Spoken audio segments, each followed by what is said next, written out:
दुखद घटना है। आज प्रातःकाल खराब मौसम के कारण एक हेलीकॉप्टर दुर्घटनाग्रस्त हो गया। मैं सबसे पहले तो जो दुर्घटना में जिनकी जान गई है, जो हताहत हुए हैं, उनके लिए भगवान से प्रार्थना करता हूं कि भगवान उनको अपने श्री चरणों में स्थान दे और उनके परिवार के लोगों को जो असमय ये दुख आया है, कष्ट आया है, इस दुख को सहन करने की शक्ति प्रदान करे। और साथ ही इनको गंभीरता से लेते हुए हमने तत्काल एक आपातकालीन बैठक बुलाई है और उस बैठक में निर्देश दिए हैं कि एक सख्त एसओपी बनाई जाए, जिसमें किसी भी कीमत पर जो हमारे डीजीसीए के रूल हैं, मानक हैं, उनके मानकों के साथ किसी भी प्रकार का कोई भी ढिलाई न बरती जाए। और जो उच्च हिमालयी क्षेत्र हैं, उच्च हिमालयी क्षेत्रों में चलने वाले पायलटों को उसका अनुभव हो, ये एविएशन कंपनियां भी सुनिश्चित करें।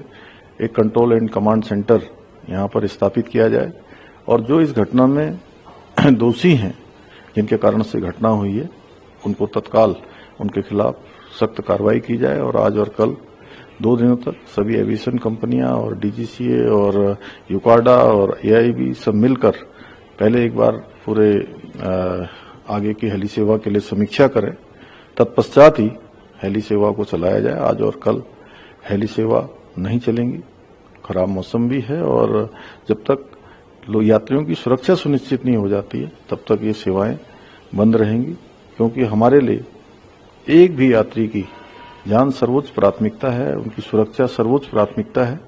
उसी के आधार पर आगे इन सेवाओं का संचालन होगा। दुखद घटना है। आज प्रातःकाल खराब मौसम के कारण एक हेलीकॉप्टर दुर्घटनाग्रस्त हो गया। मैं सबसे पहले तो जो दुर्घटना में जिनकी जान गई है, जो हताहत हुए हैं, उनके लिए भगवान से प्रार्थना करता हूं कि भगवान उनको अपने श्री चरणों में स्थान दे और उनके परिवार के लोगों को जो असमय ये दुख आया है, कष्ट आया है, इस दुख को सहन करने की शक्ति प्रदान करे। और साथ ही इनको गंभीरता से लेते हुए हमने तत्काल एक आपातकालीन बैठक बुलाई है और उस बैठक में निर्देश दिए हैं कि एक सख्त एसओपी बनाई जाए, जिसमें किसी भी कीमत पर जो हमारे डीजीसीए के रूल हैं, मानक हैं, उनके मानकों के साथ किसी भी प्रकार का कोई भी ढिलाई न बरती जाए। और जो उच्च हिमालयी क्षेत्र हैं, उच्च हिमालयी क्षेत्रों में चलने वाले पायलटों को उसका अनुभव हो, ये एविएशन कंपनियां भी सुनिश्चित करें।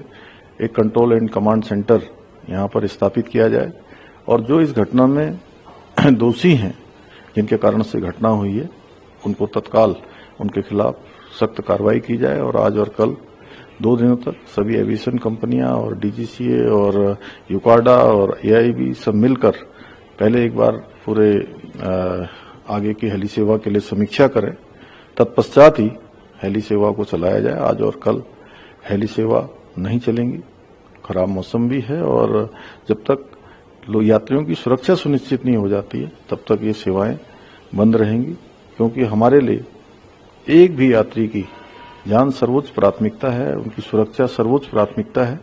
उसी के आधार पर आगे इन सेवाओं का संचालन होगा।